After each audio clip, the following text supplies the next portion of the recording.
Hi hello दोस्तों, उम्मीद करते हैं आप सब ठीक हैं। आइए दोस्तों, आज की कहानी शुरू करते हैं। अभिशाप एक दर्द भरी कहानी। फोन की घंटी बज रही थी। मोहित ने घड़ी देखी, सुबह के 7 बज रहे थे। उसने फोन उठाया। उधर से आवाज आई, मैं थाने से बोल रहा हूँ। एक स्त्री रेल से कटकर मर गई है।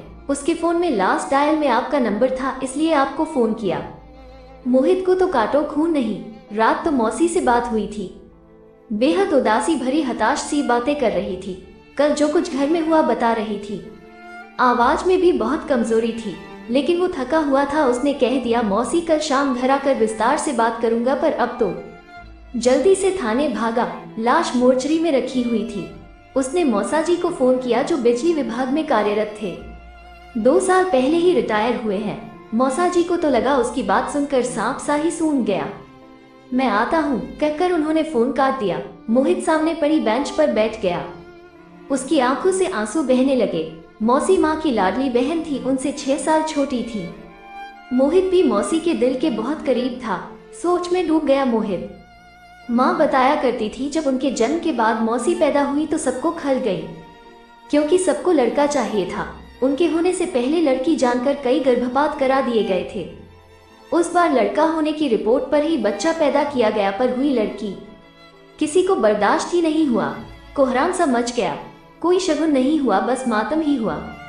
उन्हें कभी कोई प्यार माँ बाबूजी का नहीं मिला, बल्कि छोटी छोटी गलतियों पर पिटाई होती थी। माँ पहला बच्चा थी, इसलिए उन्हें सबका लाड मिला।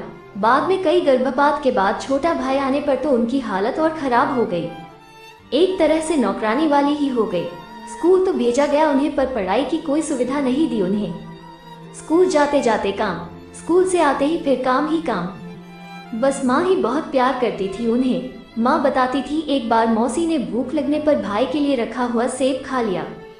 फिर तो उनकी वो पिटाई हुई कि दुखी होकर मौसी ने गेहूं में रखी सल्फास की गोलियां खा ली। वो तो माँ ने देख लिया। पुलिस के डर के मारे जैसे तैसे उन्हें बचाया गया। माँ की शादी के बाद तो मौसी की हालत और बदतर हो गई थी। 16 साल की उम्र में ही उनकी शादी भी कर दी गई हमारे शहर में। पर यहाँ भी मौसी के दुर्भाग्य ने पीछा नहीं छोड़ा। तेज तर्रार सास और विधवा बहन का आज्ञाकारी पुत्र और भाई निकला उनका पति। दिन रात उनकी सेवा में जुटी रहती, मुंह में बोल तो जैसे थे ही नहीं उनके। मायके वालों ने शादी के बाद उनसे कोई मतलब ही नहीं रखा। बस कभी कभी माँ से मिलना होता रहता था उनका। अपने दुख दर्द बांट लेती थी उनसे। वो भी बराबर में बैठे सब बातें सुनता रहता था। बात बहुत समझ तो उसे नहीं आती थी, पर मौसी के आंसू उसे अच्छे नहीं लगते थे। अपने हाथों से उन्हें पोंछ देता था और मौसी उसे गले लगा लेती थी। उसे बहुत प्यार करती थी मौसी। माँ बताती है, एक बार जब फिर मौसी ने जुर्मों से तंग आकर जान देने की सोची, तभी उन्हें पता चला वो गर्भवती है। उस दिन से वो खुश रहने लगी थी। उन्हें यही लगने लगा था, अब कोई उनका अपना आने वाला है जो उनका उद्धार करेगा, उनको समझेगा। और फिर रौनक उनके घर आया। 1 साल बाद ही रोशनी से उनकी दुनिया में चहचहाहट भर गई। सास की चिल्पौ, पति का कर्कश व्यवहार, नंद की मनमानी, उन्हें कुछ भी बुरा नहीं लगता था। वो तो अपनी खुशी में मग्न अब दूसरी दुनिया में ही रहने लगी थी। बच्चे पढ़ने में अच्छे निकले।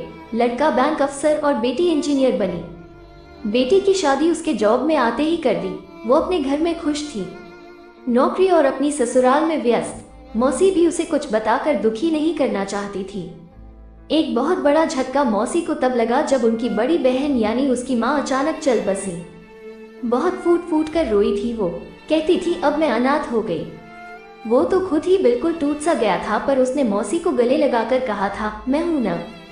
उसने ही अपनी शादी में उन्हें फोन खरीद कर दिया था भेंट स्वरूप, ताकि जब चाहे उससे बात कर सके। उनके बेटे ने भी प्रेम विवाह किया। पति तो बिल्कुल भी तैयार नहीं थे। हालांकि उन्हें भी लड़की और उसका परिवार ठीक नहीं लगा, फिर भी बेटे की खुशी के लिए बड़े लाड प्यार से बहू घर पर लेकर आई। पर शायद यहाँ भी उनकी किस्मत दगा दे गई। बहू के पिताजी का कोई काम नहीं था। भाई भी आवारा था। वो तो हर वक्त घर में डेरा डाले रहते और बहू को चढ़ाते रहते। बहू को हर समय ठंडा बुखार। मौसी दिन रात काम करती रहती। बेटे से बात करने की कोशिश की तो बेटे का जवाब सुनकर भौचक्की रह गई। बोला, ये क्या माँ, आपको सबसे प्रॉब्लम रही? पहले अपने माँ बाप, फिर सास, अब बहू। कभी तो एडजस्टमेंट करना सीखो। पापा को भी आपसे इसलिए शिकायत रहती है। कुछ समझती ही नहीं हो आप। मौसी घुटकर रह गई। उन्होंने मन ही मन फैसला कर लिया था कि अब वो किसी से कुछ नहीं कहेंगी। जब बहू के पैर भारी हुए, वो सबसे भारी वक्त था उनका, काम भी सारा करती, ऊपर से बहू के इल्जाम। इन्हें मैं खाते हुए अच्छी नहीं लगती, तभी वही बनाती है जो मैं नहीं खाती। अब बहू को रौनक की बुआजी का भी पूरा संरक्षण प्राप्त था। मौसी तो खाना बनाने से पहले बहू से पूछ कर आती थी क्या खाना है, पर अगर वो बेटे से ये कहती तो बेटा सही क्यों मानता। उसे भी अब यही लगने लगा था माँ में ही प्रॉब्लम है, तभी कोई पसंद नहीं करता इन्हें। बहू की माँ लोकल होने की वजह से रोज ही बेटी से मिलने आती और ज्ञान बघार जाती क्या क्या खाना है। मौसी रसोई में उसे पूरा करने को जुटी रहती, कभी जूस, कभी फल, कभी मेवा, कभी दूध। इसी बीच बेटे का भी ट्रांसफर हो गया, पति ने बैठक तक खुद को सीमित कर लिया।